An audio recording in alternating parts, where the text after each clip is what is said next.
Hello friends, welcome to our channel ইনফোটেনমেন্টে সকলকে স্বাগত জানাই। গতকাল অর্থাৎ 24শে সেপ্টেম্বর এএনএম জিএনএম 2024-এর রেজাল্ট হয়েছে এবং এই রেজাল্টে কার কত র্যাঙ্ক হলো, কত নম্বরে কত র্যাঙ্ক এবং কত র্যাঙ্কে তোমরা কোন কলেজ পাবে। তো এখানে দেখো, তো ইউআর কত র্যাঙ্ক হলো এবং ওবিসি কত র্যাঙ্ক হলো অবশ্যই আমরা এখানে বলবো। তার আগে র্যাঙ্ক জানার আগে আমাদের একটা জিনিস জেনে নিতে হবে যে এএনএমের জন্য টোটাল সিট কতটা রয়েছে, তারপর জিএনএমের টোটাল কতটা সিট রয়েছে।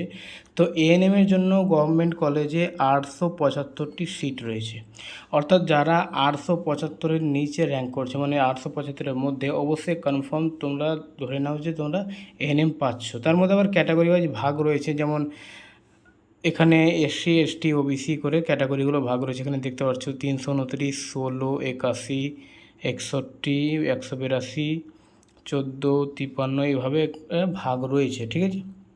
তো এখানে দেখো, যাদের ইউআর র্যাঙ্ক অর্থাৎ জেনারেলে 78-এর মতো তোমরা নম্বর পাচ্ছ, বা 78-এর বেশি, 80, 85, 90 এরকম নম্বর পাচ্ছ, অবশ্যই তোমরা কাউন্সেলিং করবে এএনএমের জন্য। এবং র্যাঙ্ক তোমরা অবশ্যই র্যাঙ্ক কার্ডে দেখতে পেয়েছো যে 875-এর নিচে থাকছে কিনা। আর ওবিসি যাদের 72 হচ্ছে এবং এসসি যাদের 70 হচ্ছে আর এসটিটা যাদের 65-র মতো হচ্ছে, তারা অবশ্যই এএনএমের জন্য কাউন্সেলিং করবে। আর কাউন্সেলিংয়ের সময় কিন্তু এএনএম যদি কোনো কারণে না পাওয়া যায় তাহলে অবশ্যই জিএনএমটা পাওয়া যাবে, ঠিক আছে। তো তোমরা তোমাদের নম্বর কতটা হচ্ছে র্যাঙ্ক কার্ডে কি যা দেখলে এবং র্যাঙ্ক কতটা হচ্ছে তুমি অবশ্যই আমাকে কমেন্ট করো। ওখান থেকে আমি তোমাদের বুঝতে পারবো যে তোমরা কোন কলেজে এএনএম পাবে না জিএনএম পাবে, ঠিক আছে।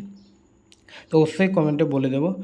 আর আমরা এএনএমের সিটটা দেখলাম 875 এবং জিএনএমের টোটাল সিট গভর্নমেন্ট কলেজে সিট থাকছে 3000-এর মতো সিট রয়েছে জিএনএমের, ঠিক আছে।